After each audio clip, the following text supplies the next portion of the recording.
વડોદરામાં ઉત્તરાયણના દિવસે 4 લોકોના મૃત્યુ થઈ ગયા છે. 20 થી વધુ લોકો પતંગની દોરીથી ઇજાગ્રસ્ત થયા છે.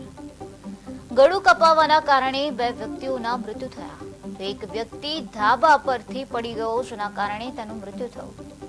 પતંગ પકડવા જતા ટ્રેનની અડફેટે આવતા અન્ય એક વ્યક્તિનું પણ મૃત્યુ થઈ ગયું.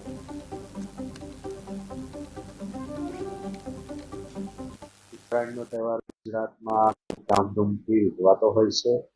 આ દરમિયાન લોકો ભીડમાં એકઠા પણ થતા હોય છે. આ દરમિયાન પતંગની દોરીના કારણે તેમજ ધાબા પરથી પડી જવાના કારણે ઈજાના બનાવો બનતા હોય છે.